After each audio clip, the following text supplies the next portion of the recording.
ગુજરાત રાજ્ય સરકારી કર્મચારીઓ અને પેન્શનરોને મોંઘવારી ભથ્થાનો દર મંજૂર ઉપરાંત તફાવતની રકમ પણ જાહેર કરવામાં આવી છે।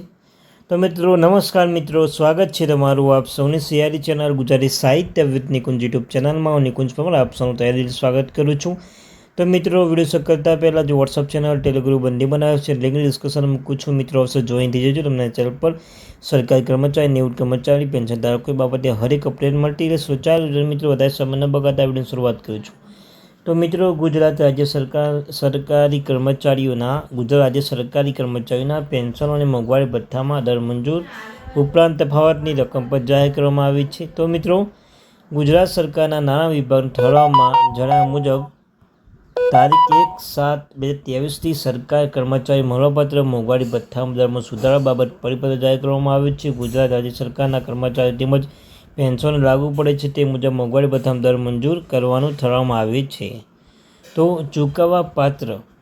ચૂકવવાપાત્ર માસિક મોંઘવારી ભથ્થાનો દર મૂળ પગાર 46% સુધારેલા પગારમાં માળખામાં મૂળ પગાર એટલે પી મેટ્રિક્સના નિયત લેવલ મળતો પગાર, પરંતુ તેના અન્ય કોઈપણ પ્રકારના પગાર જેવા કે ખાસ પગાર વગેરે સમાવેશ થશે નહીં।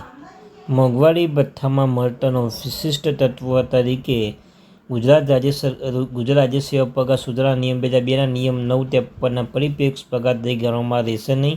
મોંઘવારી ભથ્થા 50 પૈસા અને તેના કરતાં વધુ પૈસા ચૂકવણી આખા રૂપિયા પ્રમાણે થશે અને 50 પૈસા કરતાં ઓછી રકમને ગણતરીમાં લેવામાં આવશે નહીં। કર્મચારીઓને માર્ચ 2024થી 46% મુજબનું મોંઘવારી ભથ્થું માસિક પગાર સાથે નિયમિત રીતે ચૂકવવાનું રહેશે।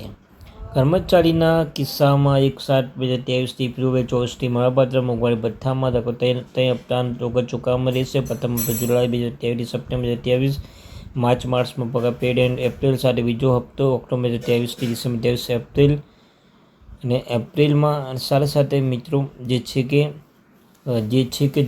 પેન્શન માટે 2024થી સપ્ટેમ્બર મુજબ હંગામી વધારે માસિક પેન્શન સાથે નિયમિત ચૂકવવામાં આવશે।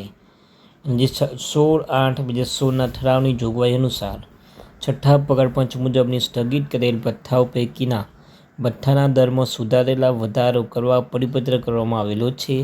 નિવૃત્તિ અને મયત કર્મચારીઓ અધિકારીના કિસ્સામાં મોંઘવારી તફાવત પત્રક સંબંધિત ખાતા વિભાગના મહેકમ ક્લાર્ક દ્વારા હિસાબી શાખા અને ITR વિભાગની સંકલન હેઠળ તફાવતની રકમ બેંક એકાઉન્ટ મારફતે ચૂકવણી કરવાની કાર્યવાહી કરવાની રહેશે। રાજ્ય સરકારના પ્રવર્તમાન નીતિ અનુસાર મોંઘવારી ભથ્થામાં વધારો જેમને 7મા પગાર પંચ મુજબ પગાર સુધારા મંજૂર થયેલ છે તેમને જ આ લાભ મળશે। તો મિત્રો આ હતી આપણે, થેન્ક યુ વેરી મચ।